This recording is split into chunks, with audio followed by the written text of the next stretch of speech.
gente! Bem-vindos novamente ao Cafesiano e hoje, nossa segunda prosa, vamos abordar a comunicação social. Vamos falar sobre a sua origem, a sua evolução e também alguns pontos importantes. Vamos lá?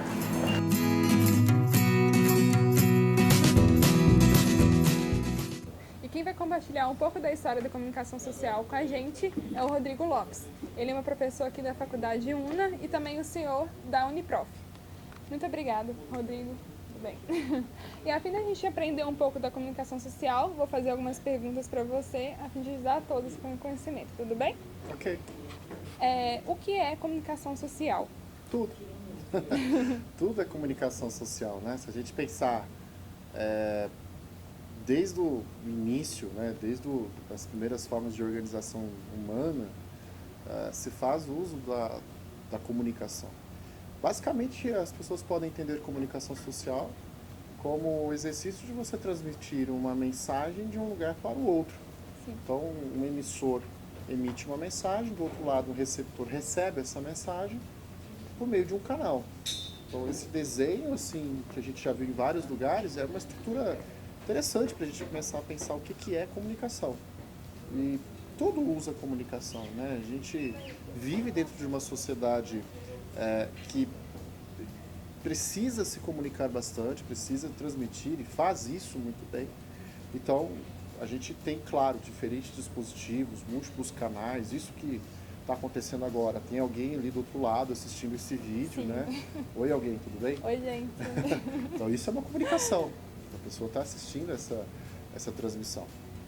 E a gente está passando uma informação. E embaixo você vai ter ainda, né, que é uma grande disruptura, que a gente vai falar daqui a pouco, a oportunidade das pessoas escreverem aqui.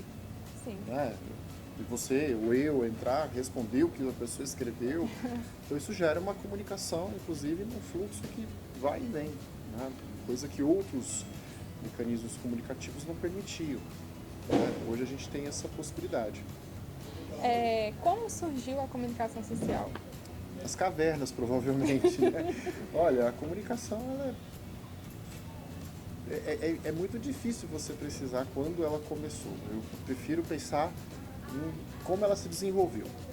Então a gente pode pensar, por exemplo, na escrita, né? Como a primeira grande invenção da humanidade. Ao meu ver, talvez a maior invenção da humanidade tenha sido a escrita. A partir dela você permitiu aí o desenvolvimento de diferentes práticas humanas, descobertas humanas. Né? A escrita ela permite você registrar a memória, a linguagem, o desenvolvimento de grupos sociais, e isso é transmitido de geração a geração, criando um acúmulo de conhecimento que é o que a gente vive hoje. Né? Então a escrita certamente ela é um importante divisor de águas para a gente pensar esse processo de desenvolvimento da comunicação. Outro marco é a invenção da imprensa. Lá, os chineses já haviam inventado já um aparelho parecido, mas a que se popularizou foi a de Gutenberg. E um alemão, enfim, um europeu, né, que inventou um equipamento que era capaz de reproduzir várias páginas numa escala industrial. Antigamente, antes de Gutenberg, a Bíblia ou qualquer outro livro precisava ser escrito à mão. Com Gutenberg isso passa a ser imprimido, né? Então é uma impressora que ele inventa. E olha que coisa fantástica, né? Você tem recursos ali, invenções que são distribuídas na Europa numa velocidade altíssima, já no século XVI. A impressora de Gutenberg é do século XV. Outro grande marco é a comunicação audiovisual, que já começa no século XIX e no século XX. O telefone, o rádio, a fotografia, o cinema, e depois, né, a televisão, o computador, a internet. Tudo isso é um marco importante porque permitiu e permite que a comunicação não fique restrita a alguém que precise ter ali um conhecimento técnico, a leitura, né, ser alfabetizado, ser letrado. A Igreja Católica, claro, ela trabalhou com imagens, né, então as igrejas eram bem ilustradas, etc. Mas é incomparável o que a televisão, o cinema, a fotografia fizeram em termos de transmitir mensagens, de fazer uma outra dinâmica na comunicação social. E eu acho que o último paradigma que a gente cria nessa historinha que eu estou contando aqui é a internet. Ora, se você precisava ter um capital muito grande, dinheiro, tá, gente? Para ter uma televisão, um rádio, uma revista, um jornal e se apropriar de um meio de comunicação, quanto que custa para ter um canal do YouTube? Quanto que custa para ter um Twitter, né? Uma conta no Twitter, uma conta no Instagram? Quanto que custa? Zero. Né? Você abre gratuitamente, cria e a partir disso você já começa a se comunicar. Então isso, entre aspas, democratizou os emissores, as pessoas que são capazes de fazer a emissão da notícia. Se antes a comunicação social ficava restrita a determinados grupos, hoje ela está mais diversificada. Você tem pessoas hoje que abrem uma conta, faz sucesso, tem milhões de seguidores, milhões de visualização nas suas notícias, nas suas imagens, e conseguem com isso alcançar um público gigantesco. Eu não vou, para concluir minha ideia, né, criar aqui uma ilusão de que agora a estrutura de comunicação saiu do monopólio dos grandes grupos, não é isso. Mas certamente hoje nós temos, como a internet, uma ferramenta que permite com que a notícia, a informação, a desinformação e a mentira também possam circular de uma maneira muito maior do que há algumas décadas. Isso é muito importante, até porque a internet, usada de uma maneira certa, como você falou, ela te dá todo o conhecimento que você pode ter no mundo, né? Porque tudo está dentro dela. E todo conhecimento errado. Você aprende a fazer uma bomba nuclear hoje na internet, você aprende a fazer uma arma química, você aprende a fazer um atentado terrorista. Então a internet, ela tem hoje espaço para você se conectar com pessoas, desenvolver projetos sociais, fazer coisas fantásticas, revolucionárias até, se preparar, estudar, fazer cursos. E por outro lado, você também tem ali o acesso a informações que são bastante nocivas, pensando de forma social. E não tem cerco, né? Então, assim, a internet você não consegue delimitar bem ali, se a pessoa souber pular as barreiras que existem. Hoje você consegue acessar tudo de bom e ruim que a humanidade produz. Exatamente. Qual o objetivo e importância da comunicação social? Olha, eu acho que é um pouco de tudo isso que nós colocamos aqui, né? Porque se você pensar, Manoel, como que a internet, como que a televisão, o rádio, o jornal, ela funciona, ela participa do nosso dia a dia. É apenas para nos informar de algo? Também, mas ela nos conecta com a realidade. É uma parte da forma como nós significamos o mundo vem da influência, vem de uma transmissão que esses meios nos trazem. Então eu, por exemplo, não conheço o Egito, né? Graças a esses meios de comunicação, há uma imagem na minha cabeça do que seria o Egito, né? Então, é importante a gente entender como que esses meios de comunicação eles participam na forma como nós significamos o mundo. Se nós temos um senso crítico elaborado, se nós estudamos, lemos, buscamos diferentes fontes, o nosso senso crítico ele fica mais aguçado. Sim. Então, se vem, por exemplo, uma notícia falsa sobre determinada região, determinada pessoa, sobre determinado lugar, eu consigo escutar, o meu senso crítico ser ativado e eu filtrar essa informação. Infelizmente, a gente acaba participando dessas notícias, esses canais do nosso dia a dia, como verdades, como dogmas, o que tem gerado as notícias falsas, as fake news, por exemplo. A fake news não é só uma mentira, ela é uma mentira compartilhada. Sim. Muita gente vê a notícia, não pesquisa antes e já passa para cima. Não pesquisa, acredita. Né? Então chegam coisas assim até absurdas. Né? Eu já vi, enfim, notícias que são realmente absurdas. Assim. Se você tiver um mínimo de lógica, você vai pelo menos... Será que isso é verdade? Mas por quê? Porque a gente acaba buscando diferentes fontes, diferentes canais. Então chega uma coisa que não é verdadeira, você Você pesquisa, você filtra, você bloqueia. Entendi. Como ela impacta a sociedade, a comunicação social? Olha, eu vou pegar um exemplo que ela impacta em tudo, sabe? Em tudo.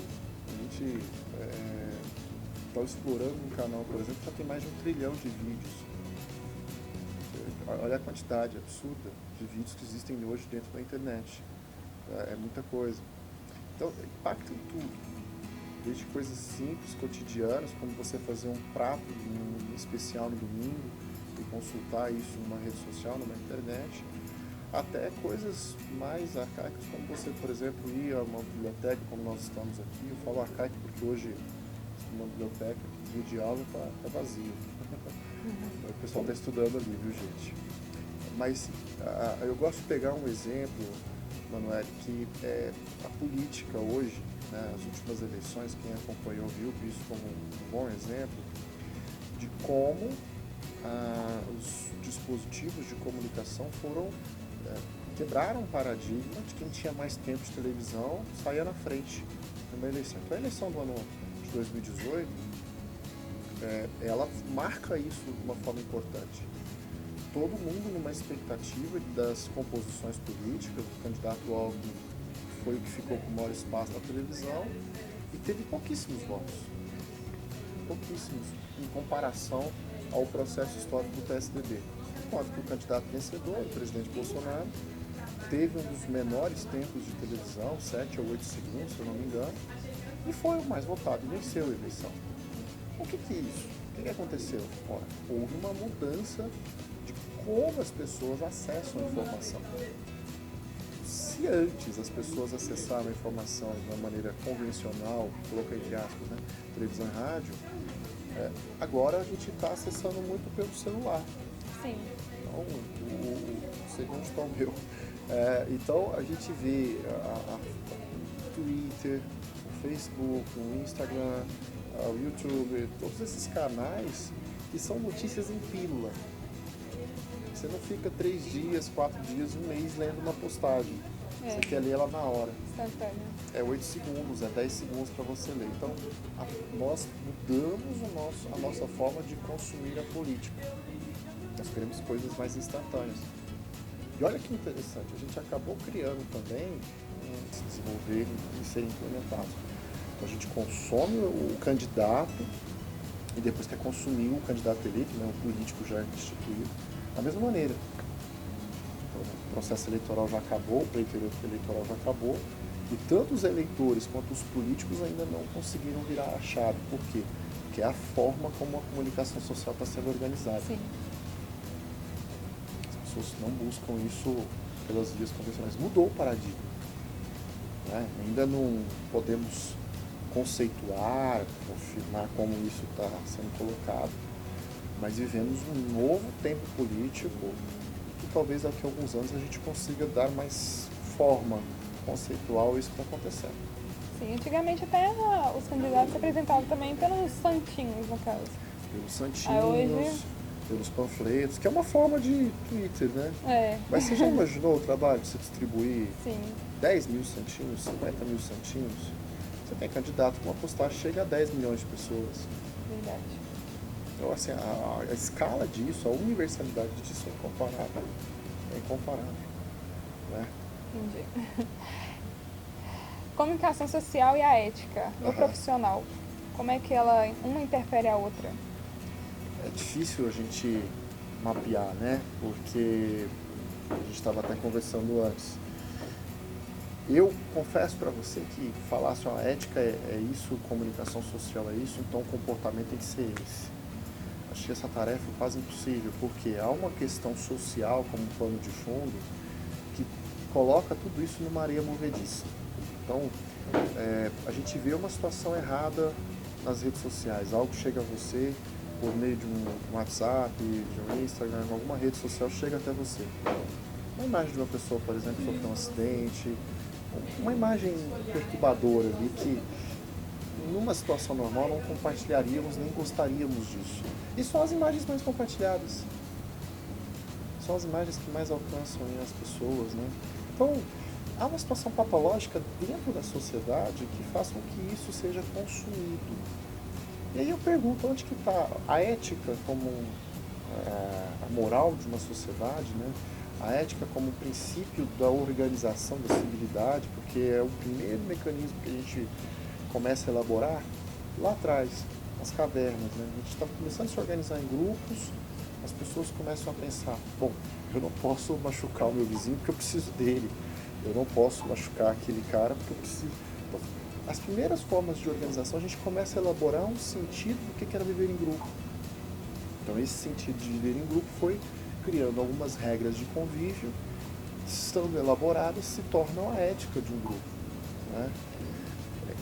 Como pensar nessa situação, nesse significado de ética, num mundo em que as redes sociais, os meios de comunicação são cada vez mais nocivos a essa sustentação? Vou dar um exemplo. Os julgamentos que acontecem nas redes sociais. A pessoa comete uma coisa errada e aí a rede social ela faz o papel do juiz, do promotor, do advogado de acusação, do carcereiro e do que executa lá esqueci o nome. Juiz? Não. O que mata mesmo. Ah, tá, entendi. Né? O executor. Do executor. Então, as redes sociais fazem isso. E depois é que vai se saber se a pessoa cometeu aquele erro ou não. Né? Então, há sim uma situação hoje que vai contra toda uma forma de se comportar socialmente nesse uso exacerbado dos meios de comunicação. Entra muito naquilo que nós conversamos, né? Você tinha um grupo pequeno dominando as formas de se comunicar, isso se espalhou para todos. Isso é bom por um lado, porque democratiza o acesso de todos, mas coloca também um instrumento muito poderoso que ainda não, talvez, precisamos refletir socialmente na melhor forma de utilizarmos todo esse poder de comunicação que nós temos.